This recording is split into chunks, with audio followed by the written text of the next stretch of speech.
ঈদের টানা ৯ দিন ছুটির পর খুলল ব্যাংক, বিমা ও আর্থিক প্রতিষ্ঠান। তবে শুরুর দিনে অনেকটা ঢিমে তালিয়ে চলেছে এসব প্রতিষ্ঠানের কার্যক্রম।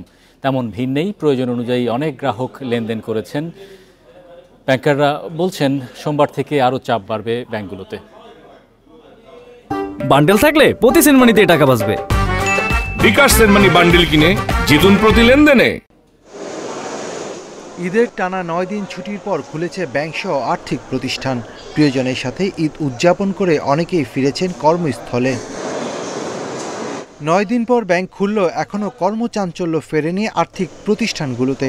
সকালে সহকর্মীদের সাথে কোলাকুলি আর কুশল বিনিময় করেছেন কর্মীরা।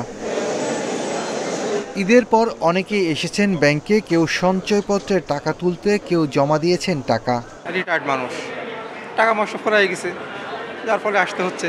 এটা তো ইজি ব্যাপার যে টাকা পয়সা ফুরা লাগবেই। টাকা ঈদের ছুটি পার হইতে না হইতে আজকে খোলা, আজকে এসে পড়ছি। এখন যে যানজটের ভিড় এড়ানোর জন্য নিরিবিলি ব্যাংকিংটা করার জন্য আসা। দীর্ঘ ৯ দিনে সাধারণ উপকার হয়েছে আমাদের, হয়তো কিন্তু ব্যাংকিংয়ের সমস্যা, কাজের প্রবলেম হয়েছে। ব্যাংকে গ্রাহকের চাপ না থাকায় অনেকটা স্বাচ্ছন্দ্যে কাজ করেছেন কর্মকর্তারা।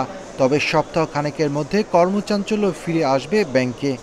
দীর্ঘ ৯ দিন পরে অবশ্য আসছি, গ্রাহকের সাথে দেখা হইতেছে, খুবই ভালো লাগতেছে। ফুরফুরে মেজাজেই অফিস করতেছে, কারণ দীর্ঘদিন বন্ধের পর ফার্স্ট ওয়ার্কিং ডে। তো দীর্ঘ ছুটি তো, আর মানুষের তো আর চাহিদা থাকার কথা না। আমার বিশ্বাস যে আজকে আসার পথেও দেখলাম টাকা তো যথেষ্ট প্রাণবন্তই লাগে।